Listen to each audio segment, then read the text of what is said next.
Everyone, स्वागत है आपका आज के इस क्लास में और मैं हूं आपका नेट वाला भैया।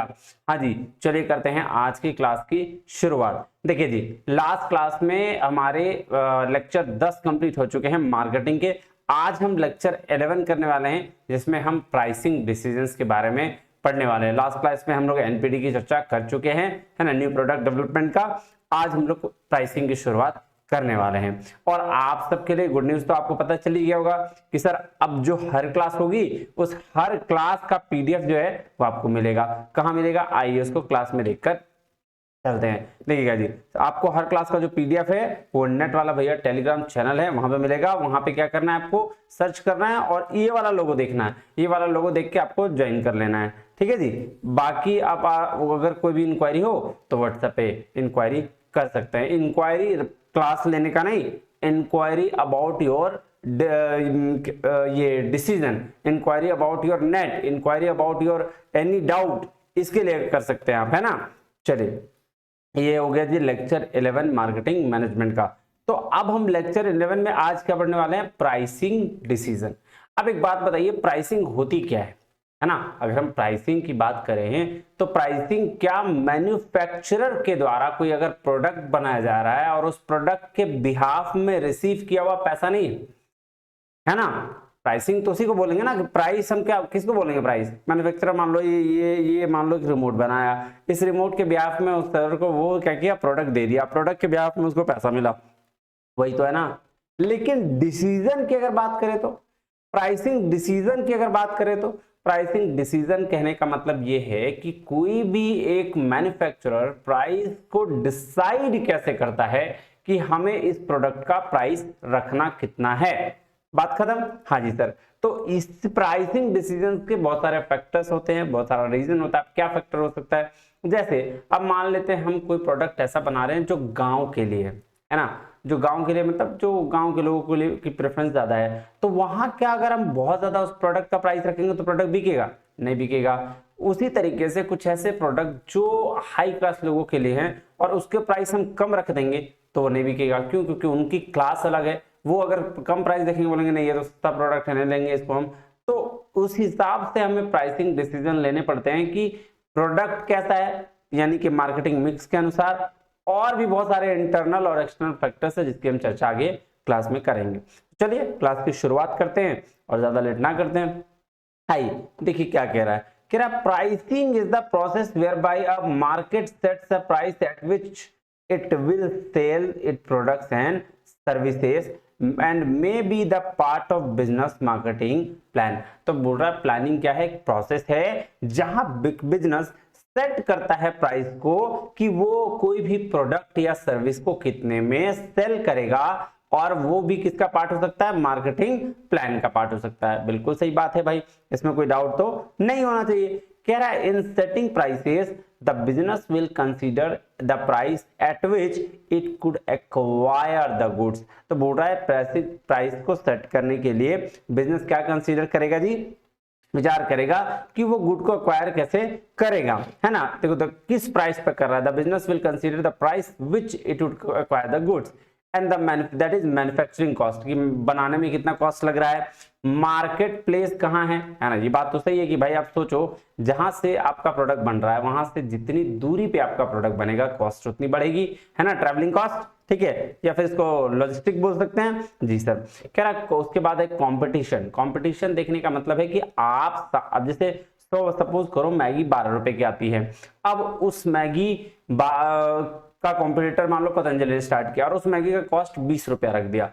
सेम चीज, सेम क्वालिटी, सेम कुछ, क्या बिकेगा? नहीं बिकेगा। हाँ, 12 की जगह 14 रखता, 13 रखता तो बिक सकता था। क्यों? क्योंकि वो अपनी क्वालिटी को सुपीरियर बना के बेच सकता है या मार्केटिंग करके बेच सकता है। लेकिन अगर 20 रख दे तो वो प्रोडक्ट नहीं बिकेगा। तो ये कॉम्पिटिटर का भी ध्यान हमको रखना पड़ता है प्राइसिंग डिसीजन में। फिर मार्केट कंडीशन क्या है, ब्रांड कैसा है, क्वालिटी ऑफ द प्रोडक्ट कैसा है, इसकी बात हमें करनी है। अब कुछ ऐसा प्रोडक्ट बना दो एकदम वाहियात लगे खाने में और आप उसको बेचना चाहो महंगे में, बिकेगा? नहीं बिकेगा सर।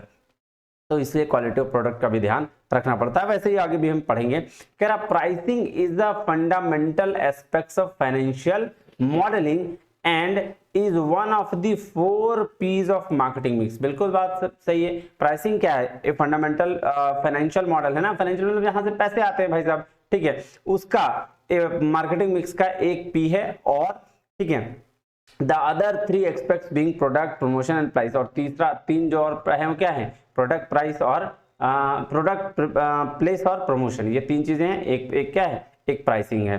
कह रहा है pricing is the method of determining the value a producer will get in the exchange of goods and services. ये देख लीजिए, बिल्कुल सही बात बोला कि प्राइसिंग क्या है? एक मेथड है जो निर्धारित करता है कि एक प्रोड्यूसर या मैन्युफैक्चरर बोल लीजिए, उसको क्या मिलेगा exchange of goods and services. जो सर्विस और गुड्स वो दे रहा है उसके बिहाफ में उसको रिसीव में क्या मिलेगा। कह रहा है simply pricing method is used to set the price of producer offerings relevant to both the producer and the customer. तो प्राइसिंग मेथड क्यों यूज किया जाता है? ताकि प्रोड्यूसर्स की ऑफरिंग को, है ना, वो एक्सेप्ट किया जाए दोनों के लिए, प्रोड्यूसर के लिए और कस्टमर के लिए, मतलब दोनों का बेनिफिट हो। अदरवाइज क्या होगा कि दिक्कतें यहाँ जाएंगी। अगर मान लो प्रोड्यूसर प्रोड्यूस कर रहा है, उससे प्रॉफिट ना हो, तो वो क्यों कस्टमर को बेचेगा, है ना भाई जी। बिल्कुल। तो कह रहा है setting the right price is an important part of effective marketing. बिल्कुल सही बात है। एक सही प्राइस का निर्धारण करना मार्केटिंग के लिए बहुत ही जरूरी है। वो कौन सी मार्केटिंग? इफेक्टिव मार्केटिंग के लिए। It is the only part of the marketing mix that generates revenue, product, promotion and place are all about marketing cost. तो बोल रहा है एक यही पार्ट है मार्केटिंग मिक्स का जिससे पैसा जनरेट आता है, रेवेन्यू आता है टोटल, है ना। बाकी तो उसके कॉस्ट है, प्रमोशन, प्लेस एंड प्रोडक्ट, ये तीनों क्या है? इसके मार्केटिंग कॉस्ट है। Price is also the marketing variable that can be changed most quickly perhaps in response to a competitor price change. हाँ, बोल रहा प्राइस ही एक ऐसा चीज है जो कॉम्पिटिटर के प्राइस के अनुसार चेंज करना पड़ेगा। जैसे अगर एक फॉर एग्जांपल मान लो कोको कोला का जो वो बॉटल आता था ना, या पेप्सी का बॉटल, वो जो पहले 10 में आता था या 12 में, ठीक है, उसको वो 10-12 में भी बिका है एक टाइम में, पता है ना, छोटा वाला। तो वो क्या था, मान लो कि 22-12 में कोई बॉटल बिक रहा है और किसी ने 10 रुपया कर दिया, तो भाई साहब आपको भी 10 करना पड़ेगा, वरना आपके जो कंज्यूमर है वो सारे के सारे शिफ्ट कहाँ हो जाएंगे? किसी और प्रोडक्ट में चले जाएंगे जो उसके कॉम्पिटिटर का है ना। तो इसीलिए ये भी इंपैक्ट रहता है कि कोई भी कॉम्पिटिटर का प्राइस अगर चेंज हो रहा है तो आपको भी करना पड़ सकता है। अब देखिए फैक्टर इन्फ्लुएंसिंग प्राइसिंग, ये बात समझना है कि कौन कौन से ऐसे फैक्टर हैं जो प्राइसिंग के डिसीजन को अफेक्ट कर सकते हैं। अब प्राइसिंग का डिसीजन अफेक्ट करना मतलब प्राइसिंग के निर्धारण में वो एक अहम भूमिका निभाते हैं। आइए तो सबसे पहले बात करते हैं, the factor influencing the price can B divided into 2 heads. 2 head में बांटा गया है, एक को इंटरनल फैक्टर्स बोलेंगे और एक को एक्सटर्नल फैक्टर्स बोलेंगे। क्या होता है? देखिए इंटरनल फैक्टर्स कहने का मतलब है वो सारे फैक्टर्स जो ऑर्गेनाइजेशन के अंदर में चेंजेस होते हैं और उसकी वजह से प्राइसिंग का डिसीजन चेंज होता है। और एक्सटर्नल फैक्टर कहने का मतलब है वो सारे फैक्टर्स जो ऑर्गेनाइजेशन के बाहर चेंज होने की वजह से आपके ऑर्गेनाइजेशन के प्राइसिंग डिसीजन को अफेक्ट करते हैं। बात समझ में आई जी? आइए शुरू करते हैं। सबसे पहला है इंटरनल फैक्टर्स। चलिए इसको पढ़ने से पहले ना मैं आपको एक चार्ट दिखाता हूँ कि क्या क्या कौन कौन सा इंपॉर्टेंट फैक्टर है। ये देखिएगा, इसको समझिएगा। फैक्टर अफेक्टिंग प्राइसिंग डिसीजंस जो अफेक्ट करते हैं। तो सबसे पहले इंटरनल फैक्टर की अगर बात करें तो top level management. Top level management इसीलिए इंटरनल फैक्टर है क्योंकि यही प्राइसिंग का डिसीजन लेते हैं। अब हम तो ले नहीं सकते, जो मैनेजमेंट होगा वही लेगा, वर्कर्स तो ले नहीं सकते। नहीं, कौन ले सकता है? Top level of management. फिर एलिमेंट्स ऑफ मार्केटिंग मिक्स। अब एलिमेंट्स ऑफ मार्केटिंग मिक्स कहने का मतलब कि अदर चीजें, प्राइस को छोड़कर प्लेस, प्रमोशन, प्रोडक्ट डिपेंड करता है कि प्राइसिंग कैसी होगी। क्यों? क्योंकि अगर प्रोडक्ट बहुत बढ़िया होगा, अच्छी क्वालिटी का, तो प्राइस हमको ज्यादा रखना पड़ेगा। पर प्रोडक्ट अगर थोड़ा सस्ता होगा तो आपको प्रोडक्ट का प्राइस कम रखना पड़ेगा। उसके हिसाब से अगर आप चलें प्लेस पर, तो प्लेस मतलब कितनी दूरी पर है, डिस्टेंस, जहां से प्रोडक्ट आपका बन रहा है और कहां कहां आपका में जाता है प्रोडक्ट, तो वो सारा चीज देखना पड़ेगा। अगर आपका प्रोडक्ट बहुत ज्यादा दूर जाता है तो प्राइसिंग ज्यादा होगी, और प्रोडक्ट कम दूरी पर है, कम दूरी पर आपका बिकता है, जैसे सब्जी वब्जी ला के बेचते, तो आपका प्रोडक्ट का प्राइस बहुत कम पड़ेगा। फिर उसी तरीके से प्रमोशन की बात करें, अगर आप बहुत ज्यादा एडवर्टाइजमेंट में खर्चा कर रहे हैं, बहुत ज्यादा सेल्स प्रमोशन में खर्चा कर रहे हैं, तो प्राइसिंग ज्यादा रखनी पड़ेगी थोड़ा बहुत, क्योंकि अगर नहीं करेंगे तो वो एक्सपेंस आएगा कहां से। और अगर आप कम कर रहे हैं, माउथ टू माउथ पब्लिसिटी हो रही है, तो फिर आपको प्राइसिंग कम में चल जाएगा। तो ये इम्पैक्ट है। उसी तरीके से डिग्री ऑफ प्रोडक्ट डिफरेंशिएशन है, कॉस्ट डिसाइड करता है, आपकी ऑब्जेक्टिव डिसाइड करती है कि आपका ऑब्जेक्टिव जितना अच्छा होगा प्राइसिंग उतनी अच्छी होगी। जैसे बहुत सारे लोगों का पर्पस होता है ऑब्जेक्टिव की सिर्फ प्रॉफिट कमाना, बहुत सारे लोग का होता नहीं, प्रॉफिट के साथ साथ कस्टमर सेटिस्फेक्शन भी देखना है और हमको सोशल बेनिफिट्स के लिए भी काम करना है। जैसे अगर मैं चाहूं तो अपना, वैसे ऐप तो आएगा ही, लेकिन अपना ऐप डेवलप करके जिस तरह से लोग 12,000 15,000 रुपए चार्ज कर रहे हैं मैं भी कर सकता हूं, लेकिन मैं बस, मेरा एक सोशल कॉज है, मेरा एक अपना रिविजन है, मेरा अपना एक ऑब्जेक्टिव है, जिस वजह से मैं आपको फ्री में पढ़ा रहा हूं, है ना।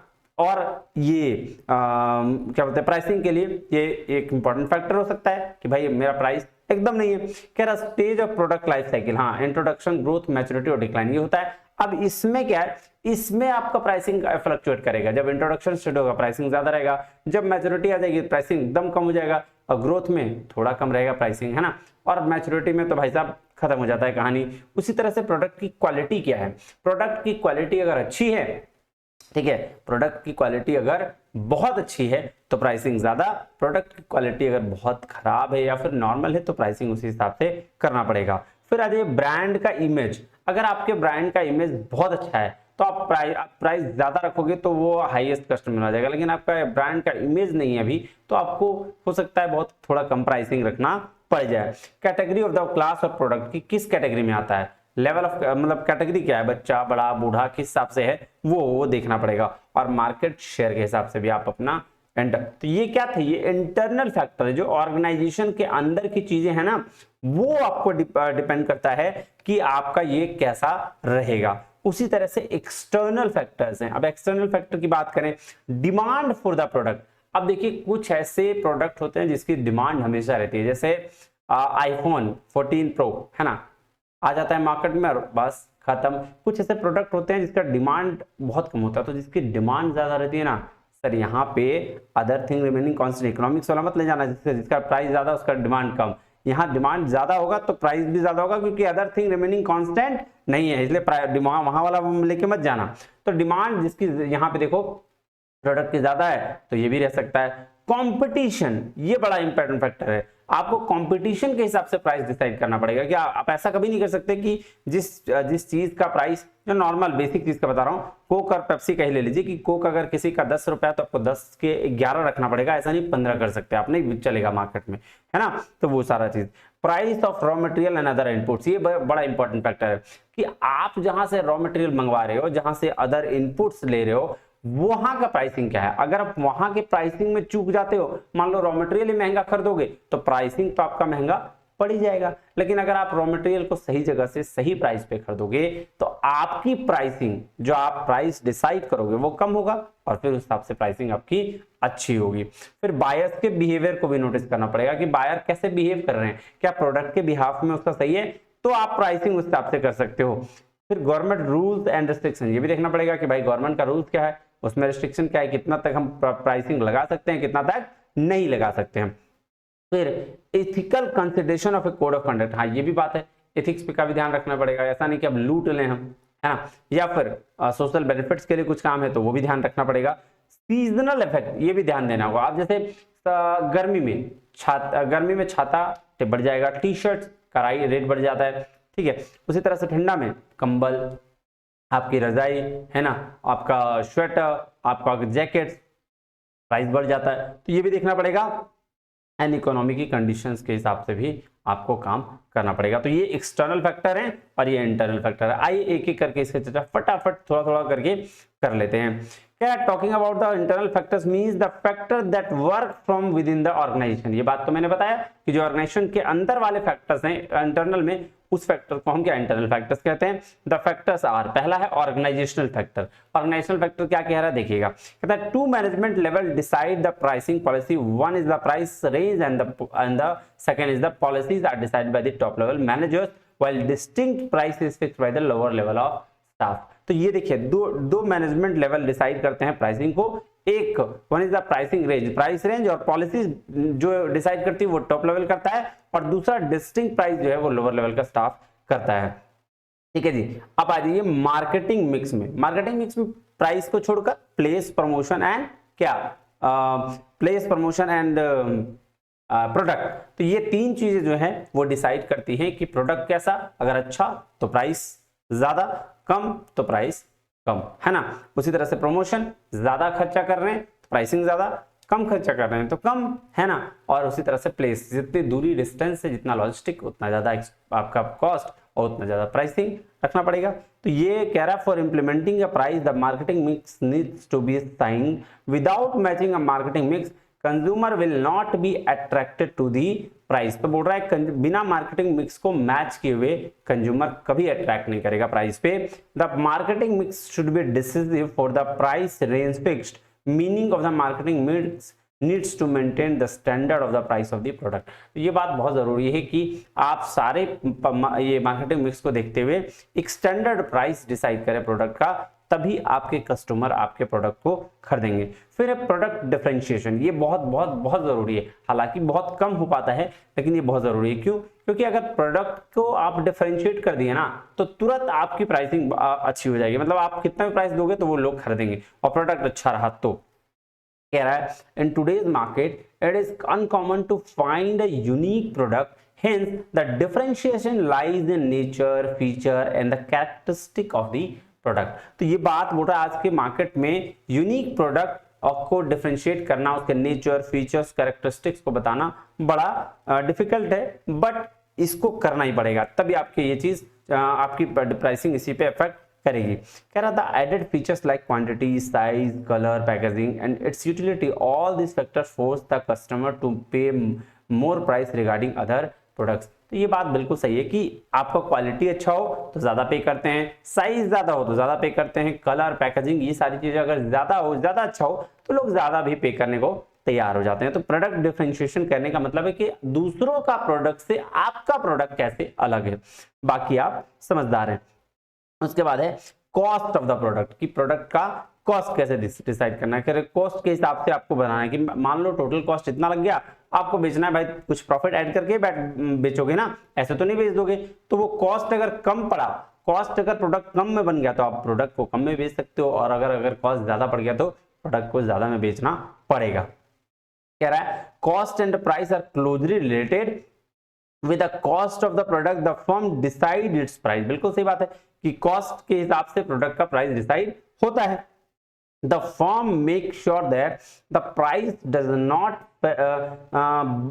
below the cost list, they will run on the losses। बिल्कुल सही बात है कि अगर हम प्राइस कभी भी कॉस्ट से कम रख देंगे तो क्या होगा, तो सर हमारा लॉस होने लगेगा, और वो तो कोई नहीं चाहता। सर कह रहा है cost of the price includes input cost that a company spend on raw material, wages for laborers, advertisement cost, promotion cost and salaries of the employees। तो ये सारे जो अभी मैंने बताया स्पेंड, ये जो सारा खर्चा है इसको हम कॉस्ट में इंक्लूड करते हैं, और इसके बाद प्रॉफिट ऐड करके तब हम प्राइसिंग डिसाइड करते हैं। आइए अब चलते हैं एक्सटर्नल फैक्टर्स पे, क्या होता है। कह रहा है external factors are not under the control of the firm. बिल्कुल नहीं, ये कुछ ऐसे फैक्टर होते हैं जिसके जो ये फर्म के कंट्रोल में होते ही नहीं, जो हमारे ऑर्गेनाइजेशन के कंट्रोल में नहीं होते हैं। कह रहा these factors affect the whole industry group in uniformity, yet a company tries to estimate any upcoming problems in the external environment and also makes up a backup plan in advance। This is done by forecasting market trend। तो ये बात बिल्कुल सही है कि कुछ ऐसे effect पड़ जाते हैं मार्केट में जो एक्सटर्नली होते हैं, ऑर्गेनाइजेशन का कोई रोल नहीं होता, इसीलिए और पहले से ही ऑर्गेनाइजेशन वाले लोग आपके मार्केट ट्रेंड को देखकर ये पता कर लगा लेते हैं कि क्या प्रॉब्लम आने वाले हैं, और उसके हिसाब से उसकी प्लानिंग कर लेते हैं। तो सबसे पहला है फैक्टर्स आर डिमांड। तो ये बात ध्यान में रखना है, डिमांड ज्यादा, प्रोडक्ट की क्वालिटी अच्छी तो प्राइस भी अच्छा मिलेगा, और डिमांड कम और प्रोडक्ट की क्वालिटी कम तो फिर आपको ये भी कम ही मिलेगा। कह रहा है the market demand of the product has an impact on the price of the product. बिल्कुल सही बात है, मार्केट का डिमांड एक प्रोडक्ट के प्राइस पे इंपैक्ट डाल सकता है। If the demand is inelastic then the higher price can be fixed. बोल रहा है अगर इन डिमांड इनइलास्टिक होगा तो प्राइस ज्यादा हो सकता है। If the demand is highly elastic then the less price is to be fixed. और अगर हाईली इलास्टिक हुआ, लचीला मतलब इधर उधर होता रहा, तो आपको लेस प्राइस फिक्स करना पड़ेगा।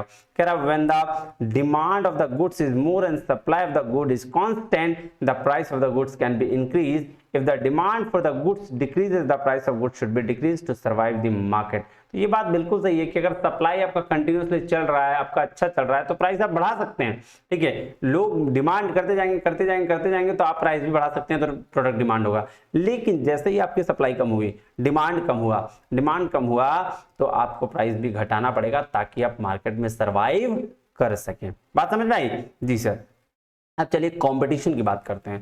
कह रहा है the prices are required to be competitive without any compromise on the quality of the product. ये बात बिल्कुल सही है कि प्राइस भी कॉम्पिटिटिव होना चाहिए बिना क्वालिटी को घटाए हुए। ऐसा नहीं कि क्वालिटी कम कर दी, प्राइस कम कर दिया, तब तो फिर आपका प्रोडक्ट बिकेगा ही नहीं। आपका प्रोडक्ट सेम क्वालिटी का हो और तब प्राइस कम हो तो प्रोडक्ट जम जाएगा।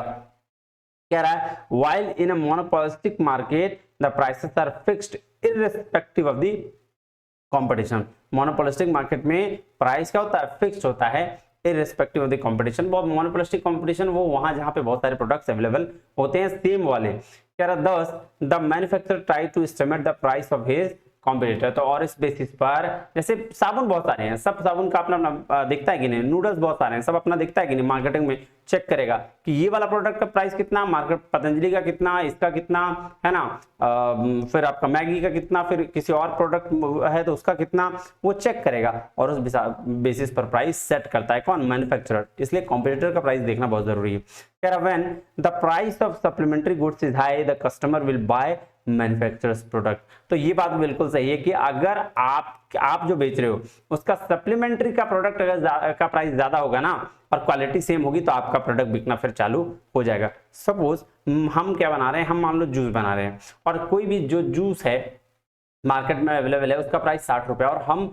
सेम क्वालिटी का जूस, प्योर जूस 50 रुपए में बेच रहे हैं, क्यों नहीं लेगा जी कस्टमर? आराम से लेगा, हंस के लेगा, नहीं वो चीज है। कह रहा है सप्लाई, अब सप्लाई देखिए, कह रहा है the supply condition the easy available option of the raw material are available then the price of the product can be moderate once the raw material supply price heightens and price also rise. हाँ ये भी बात बिल्कुल सही है कि raw material आप जो प्रोडक्ट बना रहे हैं उसका रॉ मटेरियल अगर आपको इजीली मिल रहा है तो आप प्रोडक्ट प्राइस मॉडरेट रखेंगे, लेकिन अगर आपको रॉ मटेरियल ही मिलना बंद हो जाए तो प्राइस सड़क से बढ़ जाएगा। कह रहा है in the period of recession price is lowered so that easy purchase is guaranteed while boom periods price shoot up high now they can earn profit. तो रिसेशन के पीरियड में प्राइस आपका कम रहेगा और जैसे ही आप बूम पीरियड पे आते हैं आपका प्राइस हाई हो जाएगा ताकि प्रॉफिट आप अर्न कर सकें। तो ये थे कुछ फैक्टर्स जिसकी वजह से आप प्राइसिंग डिसीजन को इंपैक्ट कर सकते हो। बात समझ में आ गई? जी सर। अब चलिए steps in setting the price. अब कुछ स्टेप्स हैं, कुछ प्रोसेस हैं जिसके थ्रू आप प्राइसिंग को सेट करते हैं। आइए इसको शुरुआत करते हैं। सबसे पहले हम क्या करेंगे? Setting the price objective. Price के सबसे पहले ऑब्जेक्टिव सेट करेंगे कि क्यों हमको प्राइस इतना रखना है, ठीक है। उसके बाद डिमांड डिटरमाइन करेंगे, निर्धारण करेंगे कि डिमांड कितना है प्रोडक्ट का, फिर कॉस्ट उस हिसाब से देखेंगे कि मेरा प्रोडक्ट का मैन्युफैक्चरिंग कॉस्ट कितना पड़ रहा है, और फिर एनालाइज करेंगे कॉम्पिटिटर की प्राइस को कि भाई मेरा हिसाब से या फिर कॉम्पिटिटर का जो प्रोडक्ट वो बेच रहा है, जो मेरा सेम प्रोडक्ट जैसा है, वो कितना पे में बेच रहा है, और फिर करेंगे सेलेक्ट करेंगे प्राइसिंग के मेथड कि कौन सा मेथड हम लगाएं, किस मेथड के थ्रू हम बेचें, और सेलेक्ट करेंगे फाइनल प्राइस। ये था। आइए एक एक करके हम थोड़ी डिटेल में इसकी चर्चा करते हैं।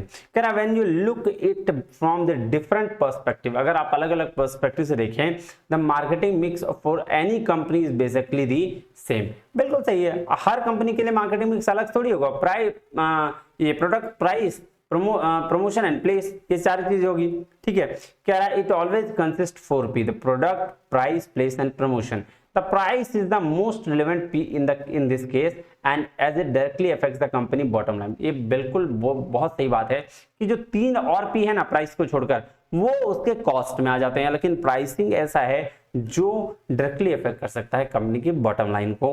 कह रहा है the company wants to survive its product have to be profitable. बिल्कुल सही बात है, अगर कंपनी को चलना है, जिंदा रहना है, तो भाई प्रॉफिटेबल तो होना पड़ेगा। कह रहा however you can't just slap any price of a product. बोल रहा है किसी भी तरीके से मुंह उठा के कैसे भी प्राइस आप डिसाइड नहीं कर सकते।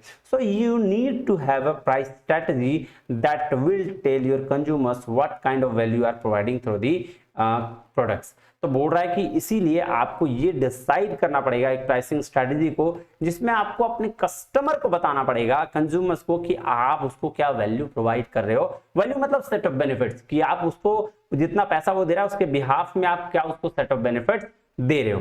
ठीक है जी बिल्कुल। तो चलिए अब चलते हैं स्टेप 1 पे, क्या है, सेलेक्टिंग द प्राइसिंग ऑब्जेक्टिव। अब बोल रहा प्राइस, इसको ध्यान से समझिएगा, प्राइसिंग ऑब्जेक्टिव सेट करने का बहुत सारा पर्पस हो सकता है।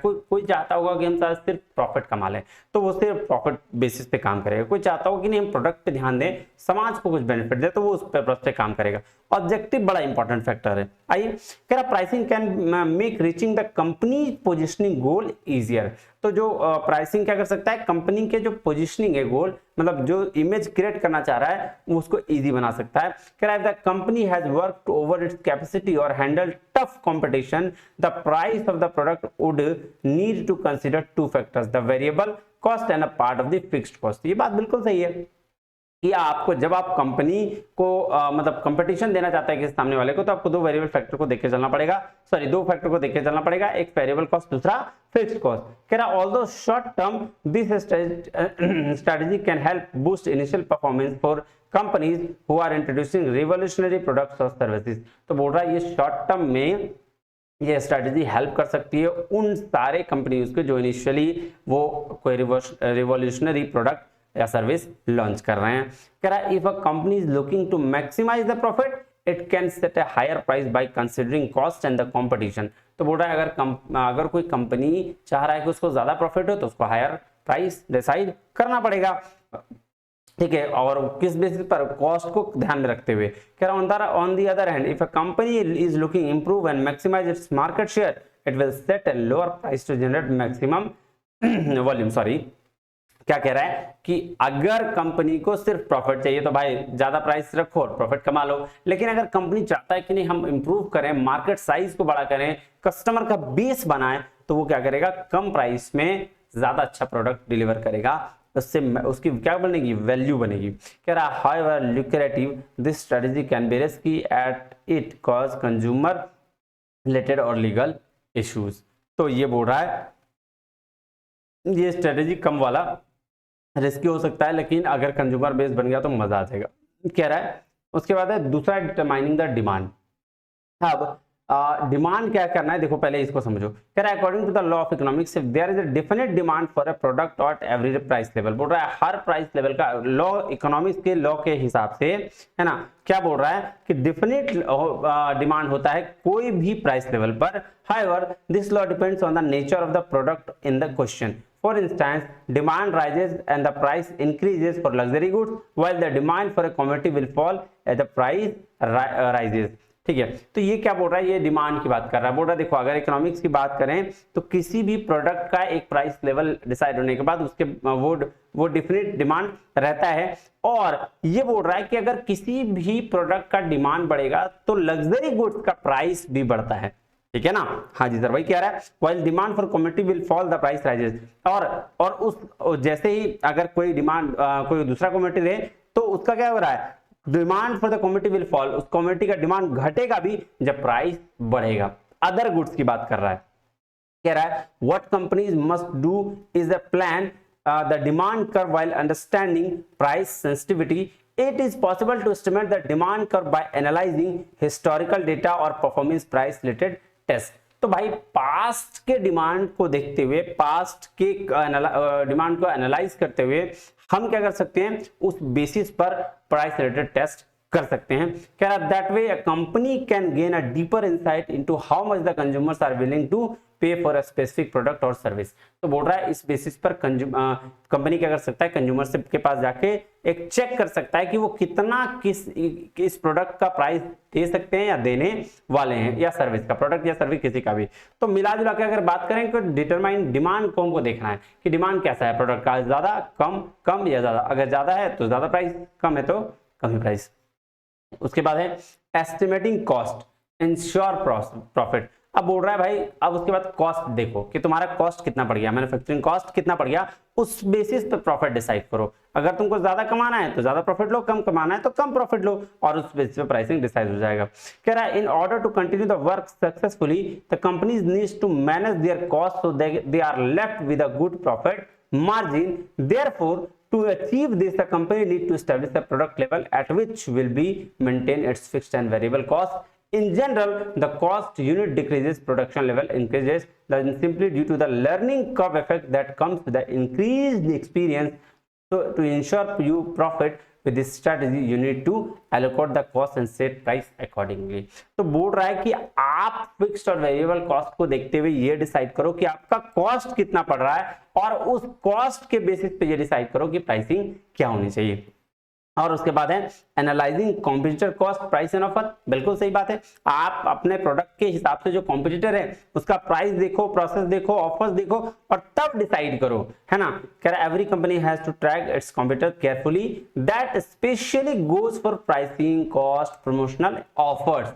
ये सब सारा चीज आपको कंप्यूटर्स का देखना पड़ेगा। कह रहा है companies need to know just how much their computer price can fluctuate in the comparison to their own, they also need to be ready adjust those fluctuations with their own offers. तो ये बात बिल्कुल सही है कि आपको computer को analyse करते रहना पड़ेगा। अगर उसने किसी चीज का प्राइस कम कर दिया तो आपको भी कम करना पड़ेगा, बहुत ज्यादा नहीं, थोड़ा बहुत करो, लेकिन करना पड़ेगा, एडजस्ट करना पड़ेगा, या कम करो या कुछ भी करो, एडजस्ट आपको करना पड़ेगा।